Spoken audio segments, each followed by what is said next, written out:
저번 시간에 뭐 질문할 거 없나? 다 괜찮아? 할만해? 없어? 자, 일단 잘 들어봐. 일단 저번 시간에는 내가 얘기는 했겠지만 진도를 엄청나게 느리게 나간 겁니다. 3시간 동안 그거 빅뱅 하나 했잖아. 이제부터 약간씩 빠르게 나갈 거예요. 뭐 학교에서 니네 어디까지 배운지 다 다를 건데, 내가 물어보고 싶은 게 지산고 손 들어봐. 지산고 많은데, 야, 지산고 니네 학교 선생님이 한 분 들어오셔? 아니면 2분 들어오셔? 너네 반으로 한 분 들어와? 진짜 바뀌었네. 야, 원래 A 파트, B 파트 이렇게 나눠서 했거든. 그러면 한 분 들어오시는 분이 그냥 처음부터 끝까지 그냥 쭉 나가? 파트 안 나누고? 대박인데? 개이득. 자, 이게 왜 그러냐면 지산고가 파트가 나눠지면 시험 범위가 완전 달라져. 지금이야 괜찮은데 2학기 되면 완전 달라지거든. 지산고 애들도 문제고 다른 애들도 문제고 이렇게 되니까 좀 문제인데, 한 분이 계속 하면은 개이득이다. 그냥 하면 된다. 그냥. 자, 아무튼 질문할 거 없댔지? 너네 질문할 게 없는데 시험 보면 어떻게 근데 막 20점 30점 나오는 거지? 질문할 게 없다며. 이상한 새끼들이야. 자, 아무튼 이제 오늘은 바로 진도 나갑시다. 그러면 자, 오늘은 우주의 생성을 저번 시간에 배웠으니까 지구의 탄생, 그 다음에 지구의 생명체가 탄생하게 된 과정까지를 얘기를 할 거예요. 자, 그것까지 가면 시간이 조금 걸릴 건데, 여기도 오늘 내가 할 것도 중요한 내용입니다. 중요한 내용이지만 빠르게 나가기는 좀 힘들 것 같아서 앞에서는 내가 조금 시간 투자를 할 거야. 근데 뒤로 넘어가면서 좀 빨리 합시다. 자, 우리 저번 시간에 배웠던 빅뱅 우주론. 자, 항상 내가 수업할 때는 저번 시간에 배웠던 거 5분에서 10분 정도 정리를 하고 넘어가거든. 이 정리를 하는 게 잘 암기가 돼 있는 친구들은 다시 한번 보고 절대 까먹지 말라는 거고, 모르는 수레기들은 지금이라도 한 번 더 알으라고 얘기를 하는 겁니다. 자, 빅뱅 우주론 내가 얘기할 때 제일 처음에 얘기했던 게 뭐냐? 빅뱅을 제일 먼저 얘기 안 했을걸? 제일 먼저 뭐 했어? 우주관의 변화에 대해서 얘기했죠. 그래서 제일 먼저 얘기하는 거는 아인슈타인이 주장한 어떤 우주론? 상이랑 클라, 정적 우주. 그 다음에 얘랑 싸웠던 우주관이 뭐였어? 르메트르라는 사람이 주장했던, 프리드만이랑 르메트르 2명이 주장해. 그래서 프리드만이랑 르메트르가 주장한 팽창 우주야. 근데 정상 우주와 정적 우주와 팽창 우주 중에 결국 우주가 팽창한다는 사실이 허블로부터 밝혀집니다. 근데 문제 풀다 보면은 뭐 빅뱅 우주론의 이제 증거 또는 빅뱅 우주론이 나오게 된 배경을 자꾸만 허블 깃대어서 얘기하는데, 허블은 빅뱅과 관련이 없어요. 허블이라는 사람이 나오면서 팽창 우주가 맞구나, 이게 된 거예요. 자, 그러면서 이제 싸웠던 게 빅뱅과 뭐가 싸운 거야? 정상 우주가 싸웠죠. 그럼 빅뱅과 정상 우주의 공통점이 뭐였니? 공통점. 우주는 팽창해. 이건 똑같아요. 우주는 팽창한다. 근데 차이점이 뭐였니? 얘는 팽창할 때 질량이 새로 생겼죠? 팽창하면서 계속 팽창한 만큼의 질량이 생기지만 얘는 질량이 안 생깁니다. 그대로 가요, 그대로.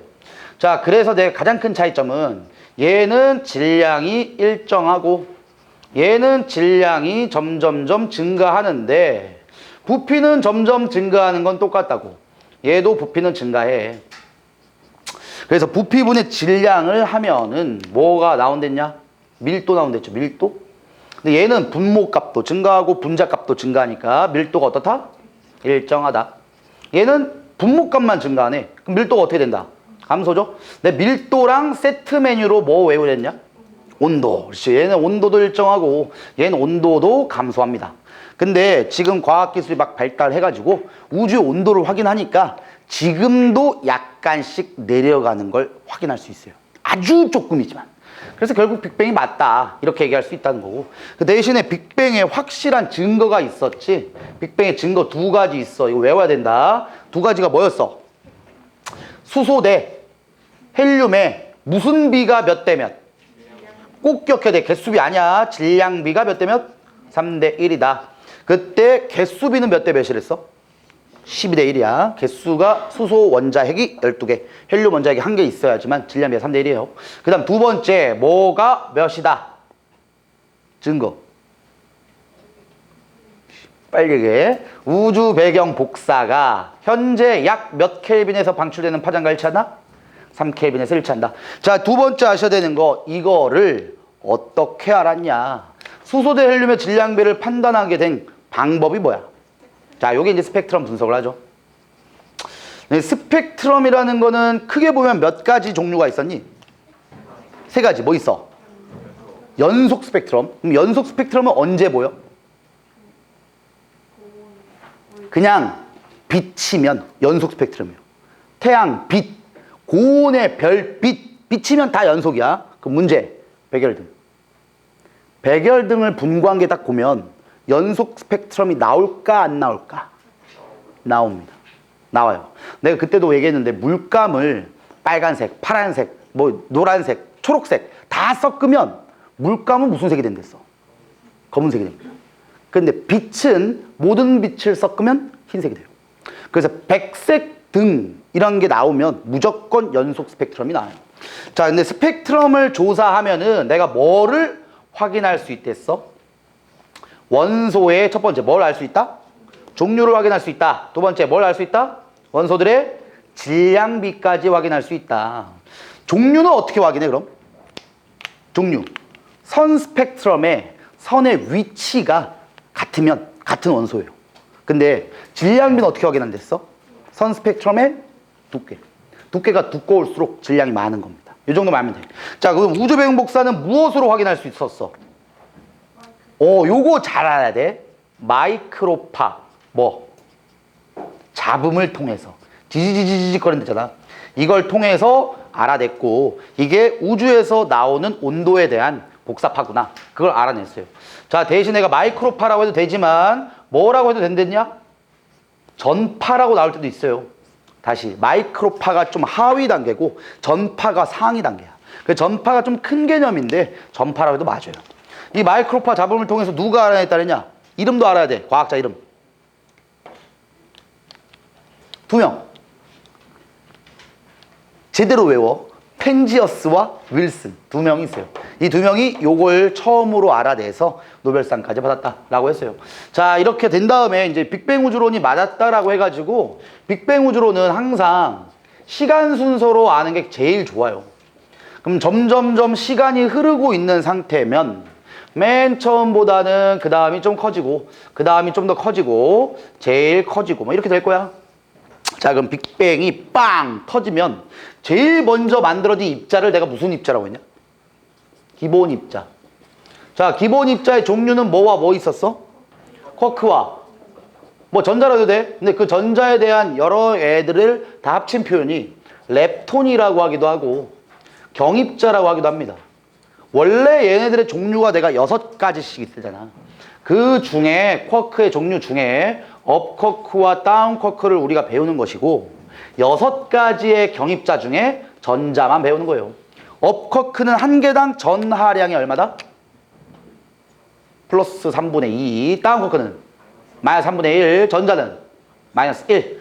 얘네들이 이제 결합해서 뭘 만든다? 얘네들이 결합하죠? 그래서 양성자와 중성자를 만든다. 양성자는 업 쿼크 몇 개? 2개, 다운 쿼크 하나. 중성자는 업 쿼크 하나, 다운 쿼크 2개. 그래서 다 더하면 전하량이 몇? 플러스 1. 얘는 0. 자, 이렇게 된 게 양성자 대 중성자의 비율이 처음에 몇 대 몇이었다? 1대1이었는데 몇 대 몇 가지로 바뀌었다? 자, 그러면 누구에서 누구로의 변환이 된 거야? 양성자가 많아졌다며. 그럼 누가 누구로 바뀐 거야? 이렇게 바뀌었겠죠. 내가 그때 얘기했다잉. 양성자가 중성자로 바뀔 수 있어 없어? 있다 그랬어. 기억 잘해. 그러니까 내가 지금 이렇게 얘기하는 게 짜증나는 표현들이야. 시험에 나오면 이게 중성자, 양성자 바뀌는 거 알겠는데 양성자도 바뀌어? 다 바뀌어. 다 바뀝니다. 다 바뀌는데 이게 많이 바뀔 뿐이야. 내 다이어트 하는 애들이 더 많다 그랬잖아. 그래서 얘가 많이 바뀐 결과 7대1까지 간 거예요. 여기서 이제 수소대 헬륨의 개수비가 12대1 나오죠? 자, 그럼 문제를 한 개 더 낼게. 이 다음에는 7대1까지 마친 다음에 그 다음에는 비율이 안 변했다는 거네. 맞잖아. 잘 생각해봐. 수소대 헬륨의 질량비가 3대1이 나오게 된 배경이 수소 대 헬륨의 개수비가 12대 1이 되거든. 그래서 질량비가 3대 1이 돼. 근데 봐봐. 이 비율이 바뀌면 이 비율도 바뀌죠. 그렇지 않냐? 7개 대 1개가 아니라 11개 대 1개, 뭐 20개 대 1개면 이 비율도 바뀌어. 근데 그럼 이게 지금도 일정하다는 거는 여기 다음부터는 안 변했다는 거야. 과학은 제일 중요한 게 왜입니다. 왜 안 바뀌는데 그 다음에? 정확하게 얘기해. 정답. 온도가 낮아졌기 때문이에요. 자, 우주는 시간이 지나면 지날수록 온도가 계속 낮아집니다. 이게 무슨 의미냐면은 어느 시점까지는 온도가 매우 높아요. 그러니까 온도가 높을 때만 이게 되는 거야. 근데 막 변하다 보니까 7대 1까지 바뀌었어. 그리고는 더 이상 못 변합니다. 다시 왜 못 변한다? 온도가 낮아졌기 때문에. 그래서 여기서 끝나요. 비율로 보면 이젠 더 이상 안 바뀌어. 뭐 이렇게 됐어. 자, 근데 여기까지가 원자핵이 만들어진 거고, 원자핵이 만들어졌을 때가 우주가 탄생한 지 얼마나 시간 지났을 때라고? 3분 지났을 때라고. 여기까지가 3분입니다. 원자핵까지 만들어졌을 때가. 자, 그러다가 시간이 한참 지나가지고 38만 년이 됐대. 내가 이때는 중요한 사건이 몇 개 있었다 그랬어. 38만 년 됐을 때 우주의 온도가 몇 켈빈이다? 3000켈빈. 외워야 됩니다. 3000켈빈까지 우주가 식으면 어떤 특징이 있다고? 드디어 원자가 만들어져요. 자, 원자가 만들어지려면은 여기에서부터 뭐가 추가돼야 돼? 얘는 뭐야? 원자핵. 그럼 여기에 드디어 맨 처음에 만들었던 전자가 포함이 되면 원자가 됩니다. 그럼 원자가 되면서 드디어 또 뭐가 가능했다? 그렇지. 직진이 가능했다. 빛의 직진이 여기는 안 돼요. 여기부터 됩니다. 이렇게 최초로 직진한 빛을 우린 이름을 뭐라고 붙였다? 그걸 우주배경 복사를 한다고. 요 빛의 최초의 온도는 3000켈빈인데 우주가 나이가 먹어감에 따라서 빛의 온도도 식어가지고 지금은 약 몇 켈빈과 일치한다. 요게 우주배경 복사의 증거랄죠. 이게 저번 시간에 배운 거 다야. 끝. 얘만 알면 돼. 자, 그러면 이제 요렇게 해가지고 이제 오늘 배워야 될 내용은 별의 탄생입니다. 별의 탄생. 혹시 학교에서 별의 탄생 나간 학교 있냐? 별의 탄생. 아직 다 여기 하고 있어 그럼? 거지 같은 학교들 되게 느리게 나가네. 자, 아무튼 자, 이제 오늘부터 배워야 될 내용이 별의 탄생인데, 자, 별의 탄생도 우리가 여태까지 배웠던 거랑 이어지는 내용이 좀 있어요. 어떤 부분이 이어지냐면 우주 배경 복사입니다.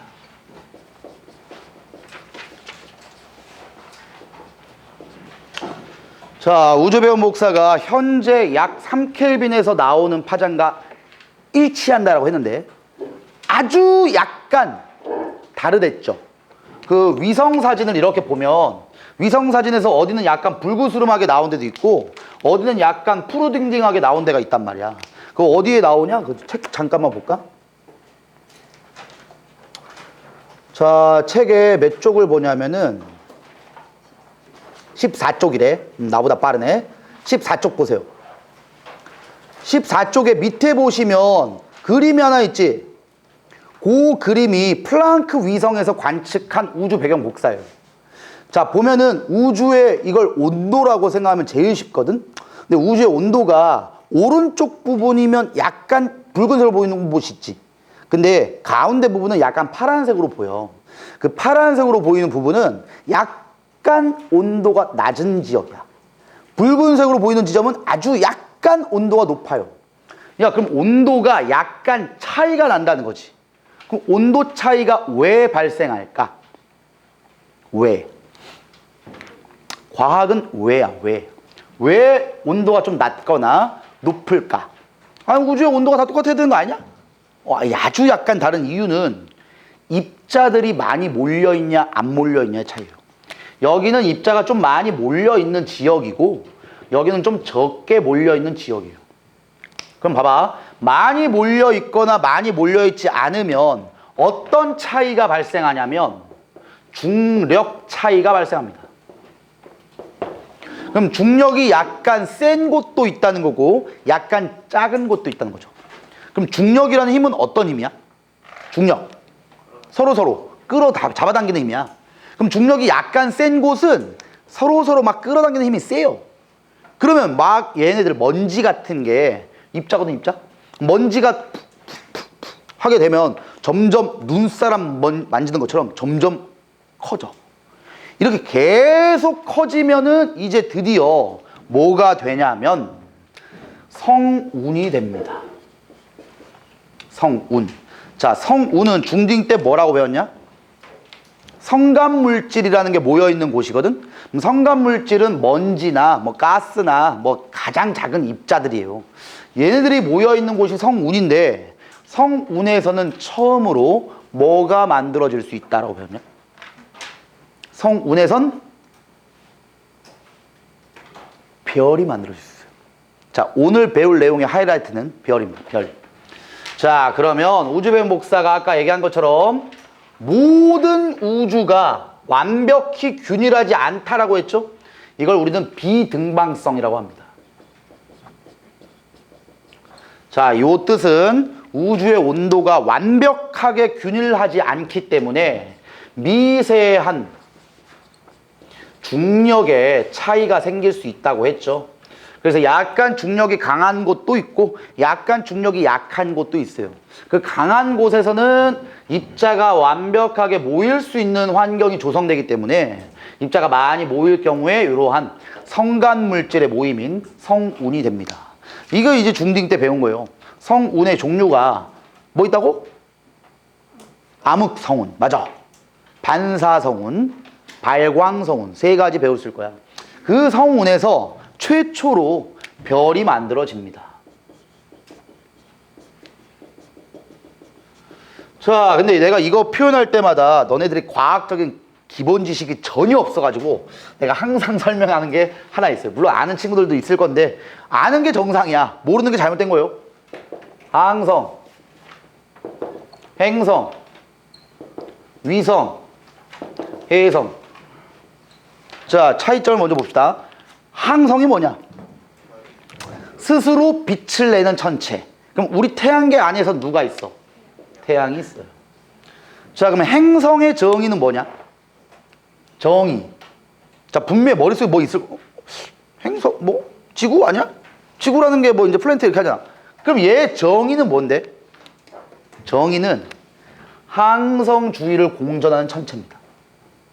항성 주위를 공전하는 천체야. 그게 우리가 아는 수, 금, 지, 화, 목, 토, 천, 해 이렇게 있어요. 그게 태양계의 행성이에요. 그래서 여기에 이제 지구 같은 게 들어가고 뭐 수성도 있고 금성도 있고 다 있어. 그럼 위성은 뭐야? 그렇지. 행성 주변을 공전하는 천체를 위성이라 불러요. 그럼 우리가 알고 있는 지구의 위성이 뭐 있니? 달이 있죠. 내가 저번 시간에 갈릴레오 얘기할 때도 잠깐 등장했을 거야. 갈릴레오가 망원경을 처음으로 개발해가지고 뭘 봤다 그랬어? 얘기 안 했나? 한 것 같은데? 목성의 위성을 봅니다. 그래서 지동설을 주장할 수 있는 거야. 왜? 천동설로 얘기한다는 건 무조건 모든 천체가 지구를 돌아야 돼. 근데 목성의 위성을 봤다는 거는 어떤 놈들이 목성 주변을 도는 거지. 이런 천동설은 안 되잖아. 그러면서 이제 갈릴레오가 지동설을 주장하게 된 배경이 돼요. 자, 근데 해성이 뭔 줄 아냐? 해성. 자, 가장 대표적인 해성이 헨리 해성이라는 게 있어요. 뭐 이건 중요한 건 아니야. 그냥 듣고 넘겨. 태양이 여기 있대. 그러면 썸은 뭐야? 선. 자, 태양이 있을 때 행성은 거의 원궤도로 공전합니다. 근데 완벽한 원은 안 돼요. 약간 찌그러진 타원 궤도를 돌아요. 누가 알아냈냐? 너네 아는 게 없구나. 누가 알아냈어? 위대한 천문학자인 요하네스 케플러라는 사람이 발견했죠. 그걸 케플러의 법칙이라고 합니다. 못 들어봤냐? 미안해. 자, 근데 이제 위성은 얘네 뺑뺑 돌지만 해성은 엄청나게 찌그러진 상태로 태양 둘레를 공전합니다. 이게 해성이에요. 엄청 찌그러져 있어. 자, 그러면 지구에서 요 해성이 보일까 안 보일까? 엄청 가끔 보여요. 왜? 얘는 되게 느리게 돌거든. 지구는 1년에 한 바퀴씩 돌아요. 그럼 얘가 다가올 때쯤 지구에서 보여. 근데 요 새끼는 엄청나게 강한 꼬리 같은 거, 암석이나 꼬리를 되게 많이 갖고 있어. 주변에도 되게 많은 암석이 있어. 얘가 지구로 올 때 수천 개의 별똥별이 다 보입니다. 전체 쇼예요, 이게. 엄청 재밌어. 너희들은 재미없겠지만 되게 재밌어. 근데 이게 언제 볼 수 있냐면 약 헬리해성이 70년 만에 한 번씩 보여요. 70년 만에 한 번씩 진짜 보여. 그러면 살면서 한 번 정도 볼 수 있는 거 아니야. 그게 언제였을까? 아마 60년 전이면 이제 10년만 지나면 끝나잖아. 요게 2013년이었어요. 너희들은 보기 글렀어. 그 전에 뒤질 거니까. 자, 아무튼 나도 이거 봤는데 진짜 별똥별, 그렇게 많은 별똥별 처음 봤어요. 엄청나게 많아. 그리고 해성은 긴 꼬리가 생기기 때문에 그냥 별똥별이 아니야. 별똥별 그냥 쑥 떨어지는 거잖아. 근데 별똥별이 뭔 줄 아냐? 돌멩이가 지구 중력에 영향 받아가지고 들어올 때 대기와의 마찰에서 타는 거예요. 얘는 지구로 들어오는 돌멩이가 아니에요. 엄청나게 거대한 긴 꼬리가 그냥 보여. 뭐로 봐도? 눈깔로 봐도 그냥 보여. 우리 못 봐, 이제? 자, 장수로 하세요, 장수. 그럼 볼 수 있어. 자, 아무튼 이게 가장 기본적인 천문학에 대한 단어. 근데 우리가 보는 별은 다 얘입니다. 이제부터 배울 놈들은 항성을 배울 거예요, 항성. 자, 그럼 스스로 빛을 내고 있다는 거잖아. 너희들 생각해봐봐. 어떻게 하면 스스로 빛을 내냐? 빛을 낸다는 거는 엄청난 에너지가 밖으로 방출된다는 거야. 자, 내가 이걸 가끔씩 얘기해 주거든. 엄청난 에너지가 밖으로 나간다? 그럼 그 에너지가, 자, 태양이 이만하다고 치면은 지구는 점이야, 그냥. 그럼 태양이 지구로만 에너지 주겠냐? 아니지. 어마어마한 에너지를 막 줘요. 그 중에 아주 일부만 지구로 들어와. 그게 얼만큼 들어오냐? 예를 들어줄게. 내가 딱 너네 나이 반할 때, 고1 때, 내 인생을 바꾼 하나의 사건이 생겨요. 그게 뭐야? 로또가 나왔어. 우리나라의 로또가 나 고1 때 나왔어. 로또가. 그럼 당연히 고딩이 로또를 살 수 있어, 없어? 못 사지. 18세부터 살 수 있는데 못 사. 그 로또가 그 당시에 처음 나오니까 사람들이 난리가 난 거야. 그래서 로또 방에 줄을 서요, 막 이만큼. 로또 사려고. 그러면 이제 교복 입고 하면 당연히 잘리지. 그럼 이제 요즘에도 마스크 이런 거 있잖아. 그때는 마스크 많이 안 써. 마스크 딱 쓰고 모자 딱 쓰면은 내 얼굴이 이렇게 젊어 보이는 얼굴이 아니기 때문에 그냥 주세요. 그럼 예. 그럼 주는 거야. 그게 한 게임에 2,000원이야. 지금은 반값으로 바뀐 거야. 한 게임에 1,000원으로. 2,000원으로 그때 선풍적인 인기를 끌었던 이유가 있어. 로또는 돈을 다 모으잖아. 그 돈을 1등이 나눠 먹게 하는 거예요. 그럼 로또에 많이 당첨되려면 어떻게 해야 돼? 1등이 많이 안 나와야 돼. 그러면 이제 부자가 될 수 있어. 근데 그 당시에는 로또가 1등이 잘 안 나왔거든. 근데 내 기억으로 있어. 한번 일주 했다? 1등이 안 나왔어. 그럼 어떻게 돼, 그 돈이? 2월 돼. 다음 주야. 그럼 다음 주 곱하기 2야. 그 사람들이 미치는 거지. 원래 당첨돼도 막 몇십억인데 너무 큰 거야. 그럼 왁 샀어. 또 안 됐어. 2월 됐어. 내 기억으로 세 번째 때 됐어. 몇 명이? 한 명. 한 명이 다 먹었어. 내 기억으로 그게 400억 정도 됐어요. 400억. 지금 1등 되면 얼마야? 10억. 물론 뭐 10억이 작은 돈은 아니야. 근데 400억이 됐다고. 그래서 미친 듯이 막 로또를 산 거야. 그래서 나의 길은 여기군. 그리고 확률 계산을 막 하고 아무짝에 쓸데없는 행위. 그럼 막 해. 안 돼. 자, 근데 로또를 진짜 군대 있을 때 빼고 고1 때 나와가지고 지금까지 사고 있어. 매주. 절대 쉬지 않아. 매주 사, 매주. 물론 많이 사진 않지. 어느 정도 사. 근데 매주 사는데 봐봐. 아직도 너네한테 수업하고 있잖아. 이게 무슨 의미야? 안 된 거지. 그걸 내가 계산을 해봤다? 한 주에, 일주일에 한 번 하잖아. 10,000원씩 사. 이론적으로 얼마 만에 당첨되냐? 약 400년 사면 돼요. 그러니까 뱀파이어가 되면은 한 번 정도 당첨될 수 있어. 자, 아무튼 로또를 계속 한단 말이야. 근데 진짜 로또가 됐어. 자, 너네 로또가 내가 됐는지 안 됐는지 편하게 알 수 있어. 어떻게? 토요일 날 수업을 들어왔는데 과학준이 안 보여. 그리고 막 선생님들이, 데스크 선생님들이 과학 선생님 왜 안 오시냐? 로또 된 거야. 난 얘기를 한마디도 안 하고 안 나올 거야. 잠수. 그냥 모든 사회에 단절시킬 거야. 안 나와. 그래서 이제 로또 이제 딱 됐는데 거기서 이제 주성이가 딱 주성이가 과학주 로또 됐다. 분명히 이 사람 로또 됐다. 말 안 하고 안 올 사람이 아닌데. 그래서 과학주 나한테 연락한 거지. 쌤 로또 됐죠? 내가 어떻게 해? 됐지. 그럼 쌤 용돈 주셔야죠. 그래 일로 와. 그래 해가지고 주성이한테 주성아 용돈 줄게. 1원 주는 거예요. 쓰레기잖아. 이게 태양이 우리에게 주는 에너지입니다. 10억이 당첨되면 1원 줍니다. 태양이 주는 에너지가 지가 10억을 만들지 그중에 1 들어와요. 그게 우리 지구로 들어오는 양이야. 어떻게 이렇게 로또로 연결을 시킬까? 항상 이 얘기를 하거든. 왜? 난 오늘 무슨 요일이야? 토요일에 뭐 해? 아는 게 없군. 토요일에 뭐 해? 로또 추첨을 하지. 항상 나는 이날만을 위해서 살고 있어. 토요일 8시 로또 추첨을 합니다. 그럼 토요일 8시에 항상 그걸 생방으로 안 봐. 그럼 번호를 보지. 번호가 이렇게 5게임을 이렇게 사면은 앞 글자 있잖아. 항상 나는 앞 글자부터 쪼아. 근데 앞 글자가 만약에 7이야. 근데 나 앞 글자가 7이 없어. 보지도 않아. 망이야. 근데 내가 한 번 여태까지 그런 적 있어. 한 번. 앞 글자가 7이야. 했는데 한 개가 딱 7 나와. 한 개 맞았음. 그럼 2개 딱 찌우는 거야. 이렇게 딱. 근데 1이야. 11. 11 또 있어. 18이야. 18 나왔어. 27 또 나왔어. 6개 맞추면 1등이야. 4개가 맞았어. 근데 그 뒤에 38인가? 거기서 나가게 됐어. 그리고 내 턴이 드디어 오는 줄 알았는데 근데 진짜 더 짜증난 게 뭔지 4개 되면 5만 원이야. 5만 원 중요한 게 아니야. 중요한 게 뭔지 아냐? 1등이 내 기억으로 38, 42인가 그랬거든? 내가 37, 41이었어. 그러면 거의 그냥 마탱이 가버려. 1만 밀렸으면, 너네 시험 밀렸었잖아. 1만 시험 밀렸으면은 1등이야. 그래서 그날 술을 존나 퍼먹었어. 우와! 자, 아직 그러고 그 몇 년 전이거든? 한 번도 오지 않았어. 아무튼 자 요게 이제 별입니다. 별. 자 별은 아까 얘기한 대로 성간물질이 굉장히 많은 곳에서 탄생을 해요.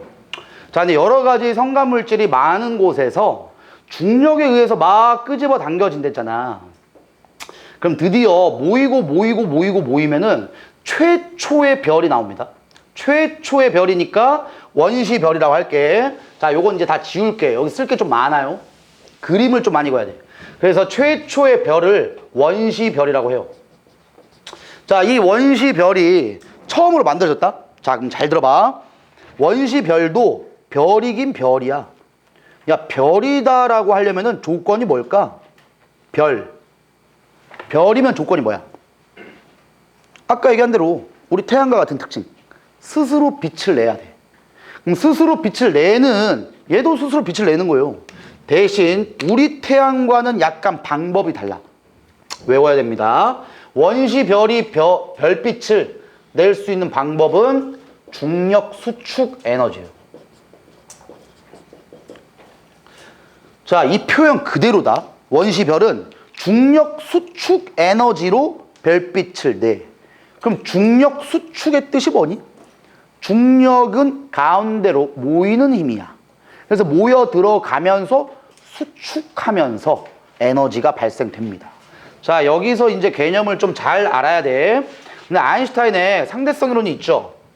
그거 얘기하려고 하는 게 아니야. 상대성 이론을 끝까지 가다 보면은 마지막에 정리한 공식이 나와요. 한번 이건 책 표지에도 본 적은 있을 거야. 오늘부터 배울 겁니다. E는 MC 제곱이라는 이 표현 본 적은 있을 거야 아마. 뭐 정확하게 하면 뭐 이제 델타 MC 제곱인데 됐어요. 요게 E가 에너지입니다. 에너지.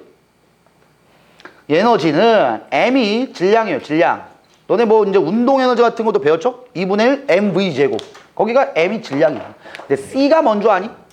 C가 광속입니다. 빛의 속력.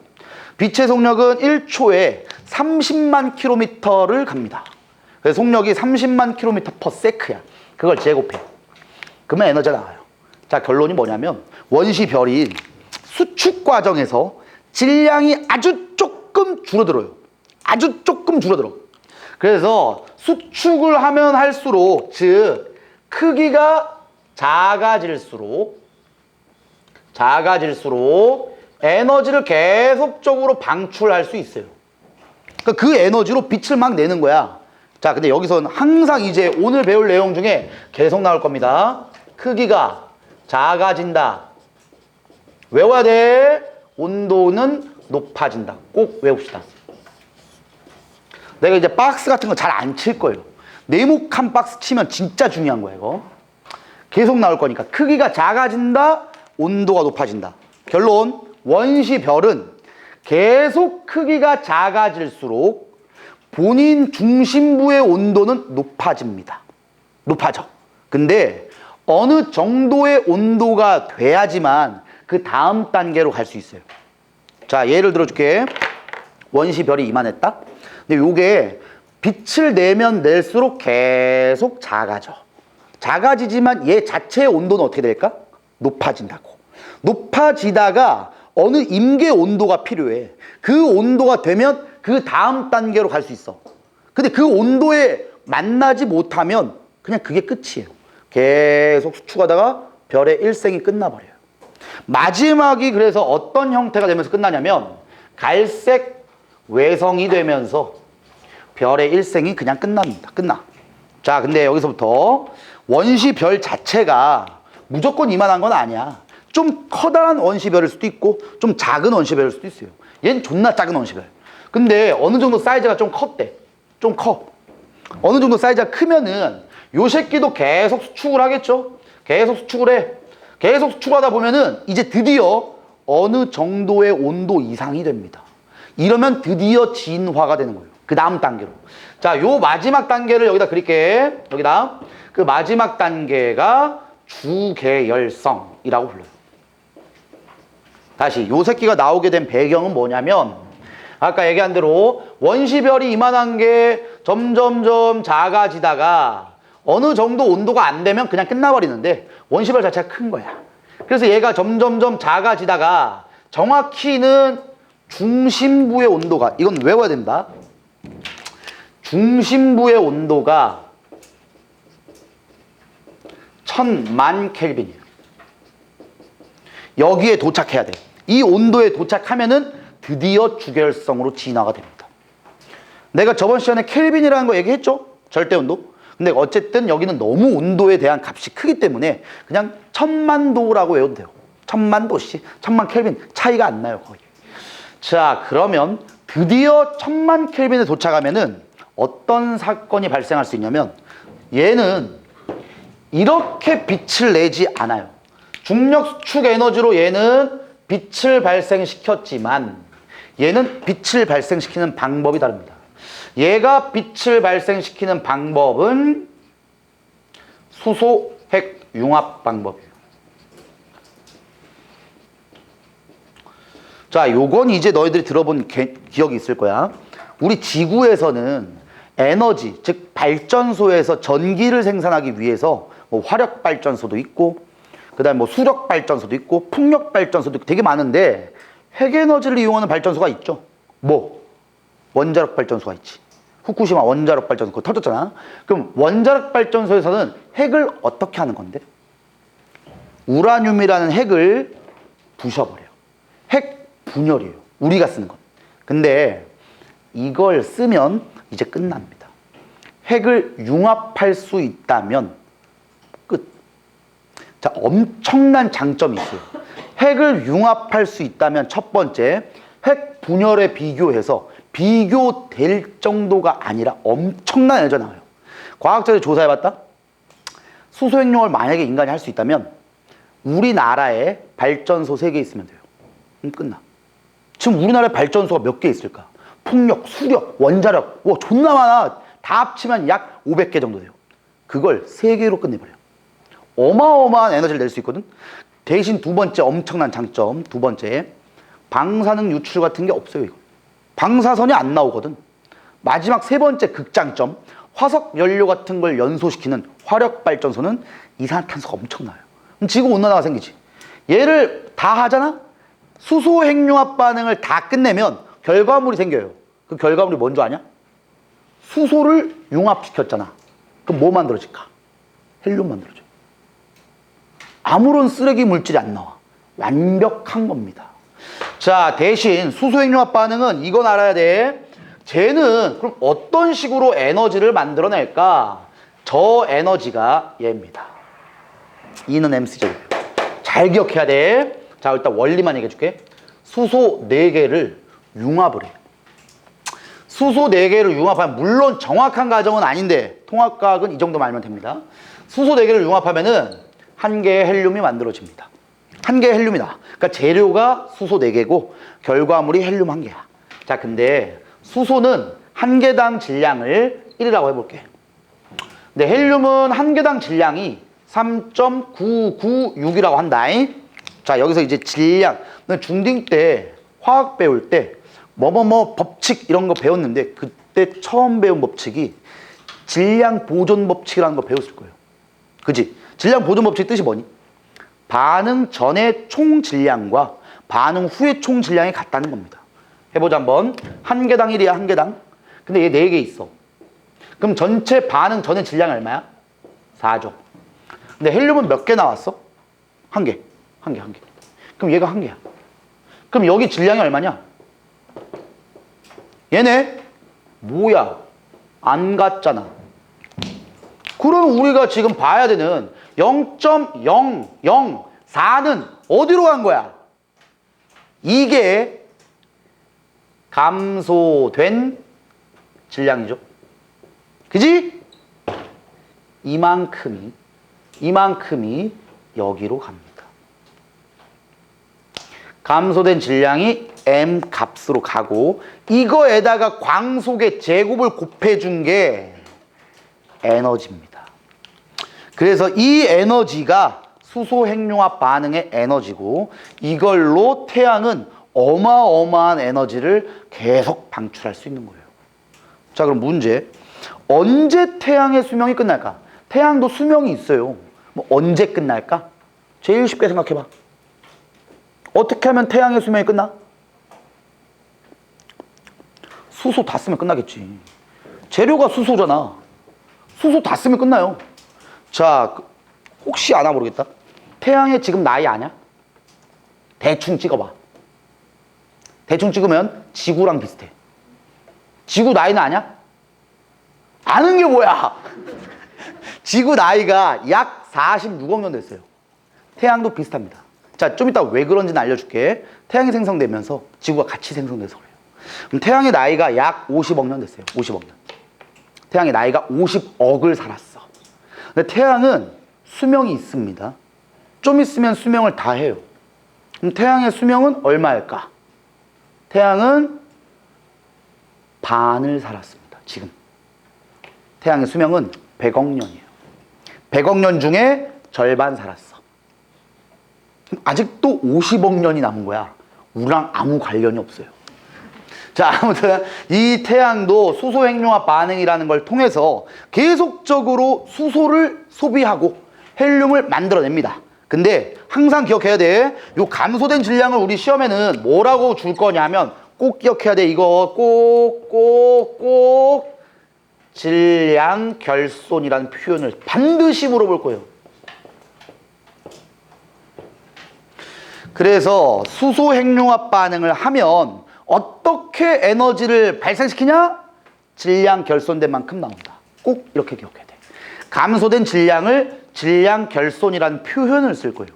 그래서 태양이 에너지를 만들어내는 유일한 방법은 질량 결손된 만큼 에너지가 발생돼. 이 정도만 하시면 됩니다. 자, 아무튼 이제 수소 핵융합 반응을 통해 가지고 계속 에너지를 발생시키거든. 자, 여기 조금 내용이 이제 어려워져. 주계열성을 여기다 한번 그려볼게. 자, 주계열성은 핵이 있어요. 핵. 그 다음에 여기 표면이 있죠. 너네 태양의 표면은 중딩 때 배우지 않았냐?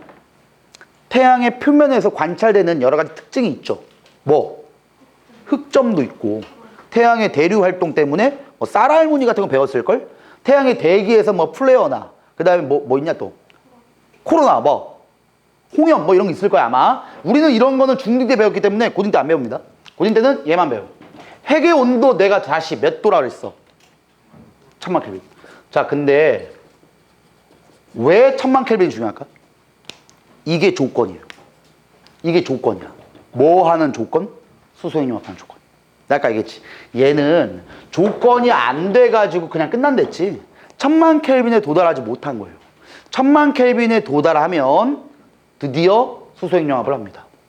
자, 그러면 표면 온도는 몇 켈빈일까? 얘가 1000만 켈빈이 되진 않아요. 표면 온도는 이건 지구가 원에 나와 약 6000 켈빈이에요. 이건 중요한 건 아니야. 자, 중요한 건 지금부터야. 태양은 수소핵융합 반응을 한댔지. 어디에서 했어? 어디에서? 핵에서만 합니다. 여기서만 해요. 여기에서만 태양이 온도가 수소핵융합 반응을 할 수 있어. 여긴 못하죠? 자, 근데 너네 요거 이렇게 나온다 또 시험 문제. 시험 문제 너는 절대 빨리 풀면 안 돼. 태양의 중심 온도는 1000켈빈이다. 그럼 맞대. 1000켈빈 아니야. 1000만 켈빈이야. 1000켈빈이랑 1000만 도씨는 완전 다른 거예요, 지금. 1000만 켈빈. 꼭 기억해야 되고. 자, 그 다음에 요 주계열성이라는 별은 조금 어려운 표현이 한 개 나올게. 역학적 평형 상태를 유지합니다. 자, 이게 무슨 의미일까? 역학적 평형은 너네가 뭐라고 생각하는 게 가장 좋냐면 알짜임이 0인 거예요. 우리 방학 기간 동안에 공부했던 친구들은 잘 기억해봐. 알짜임이 0이라는 뜻이 뭐니?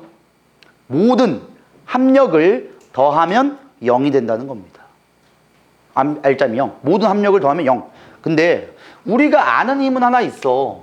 안쪽으로 들어가려는 힘. 중력은 알죠? 이건 무조건 있어요. 무조건. 근데 평형이 되려면 요 힘과 반대로 바깥으로 나가려는 힘이 필요하고 요 힘의 크기는 중력과 같아야 됩니다. 같아야 돼요. 이걸 내부 압력이라고 합니다. 중력과 내부 압력이 평형이 되어지는 이러한 상황을 역학적 평형 상태다라고 얘기를 하고, 그러면 안쪽으로 들어가려는 힘과 바깥으로 나가려는 힘이 똑같죠? 그럼 태양의 크기가 변할까 안 변할까? 안 변해. 그래서 주계열성은 언제나 크기가 일정합니다. 주계열성. 우리 태양은 크기가 변하지 않아요. 원래 크기가, 태양의 원래 크기가 나중의 크기랑 별반 다르지 않아요. 잘 기억하시고, 두 번째, 지금 수소핵융합 반응을 중심에서만 한댔지. 그러면 중심부의 수소를 다 소비하면 태양이 끝나는 겁니다. 그때 내가 아까 얘기한 대로 태양의 수명은 몇 년 정도 된다고? 우리 태양의 수명은 약 100억 년이 된다고. 100억 년. 자, 그런데 우리 태양이 그래서 100억 년이 됐대. 그러면 이제 드디어 수소를 다 쓴 겁니다. 그러면 드디어 태양이 다음 단계로 넘어가요. 주계열성 다음 단계가 있어. 그 다음 단계가 쉬었다 합시다.